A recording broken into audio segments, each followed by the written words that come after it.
বিপ্লবোত্তর বৈষম্যমুক্ত রাষ্ট্র প্রতিষ্ঠার দাবিতে গণসমাবেশ ও কারাবন্দী আলেমদের সংবর্ধনা আসছে আগামী 18 ফেব্রুয়ারি মঙ্গলবার চান্দনা চৌরাস্তা ঈদগাহ ময়দানে যুব জমিয়ত বাংলাদেশ গাজীপুর মহানগরের উদ্যোগে আয়োজিত এই গণসমাবেশ অনুষ্ঠিত হবে।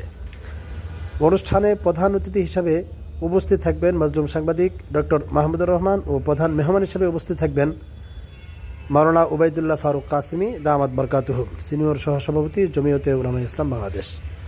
বিশেষ অতিথি হিসাবে উপস্থিত থাকবেন মাওলানা আব্দুর রব ইউসুফি, সহসভাপতি জমিয়তে উলামায়ে ইসলাম বাংলাদেশ, মাওলানা জুনাইদ আল হাবিব, সহসভাপতি জমিয়তে উলামায়ে ইসলাম বাংলাদেশ, মাওলানা খালিদ সাইফুল্লাহ সাদি, সহসভাপতি জমিয়তে উলামায়ে ইসলাম বাংলাদেশ, মাওলানা নাজমুল হাসান কাসেমি, সাংগঠনিক সম্পাদক জমিয়তে উলামায়ে ইসলাম বাংলাদেশ, মুফতি মনির হুসাইন কাসেমি, যুগ্ম মহাসচিব জমিয়তে উলামায়ে ইসলাম বাংলাদেশ।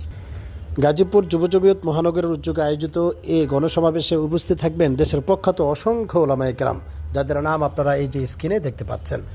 মুখ্য আলোচক হিসাবে থাকবেন জমিয়তের সংগ্রামী মহাসচিব মাওলানা মঞ্জুরুল ইসলাম আফেন্দি হাফিজাহুল্লাহ।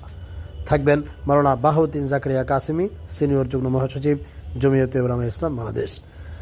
এই অনুষ্ঠানটির উদ্বোধক হিসাবে থাকবেন গাজীপুরের কৃতি সন্তান, গাজীপুরের মাটি ও মানুষের নেতা আলহাজ মুফতি নাসির উদ্দিন খান, সহ সাংগঠনিক সম্পাদক জমিয়তে উলামায়ে ইসলাম বাংলাদেশ। এই গণসমাবেশে প্রধান বক্তা হিসেবে থাকবেন মুফতি তাফহিমুল হক, ৬৮,০০০ গ্রাম বাংলার যুবকদের আইডল, যুব জমিয়ত বাংলাদেশের সভাপতি মুফতি তাফহিমুল হক।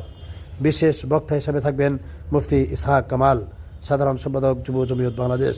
এছাড়া আরও উপস্থিত থাকবেন মাওলানা আসাদুজ্জামান খান, সহসভাপতি যুব জমিয়ত বাংলাদেশ ফুলপুর থানা। অনুষ্ঠানে সভাপতিত্ব করবেন মুফতি শাহাদাত হুসাইন, আহ্বায়ক প্রোগ্রাম বাস্তবায়ন কমিটি ও সভাপতি যুব জমিয়ত বাংলাদেশ গাজীপুর জেলা।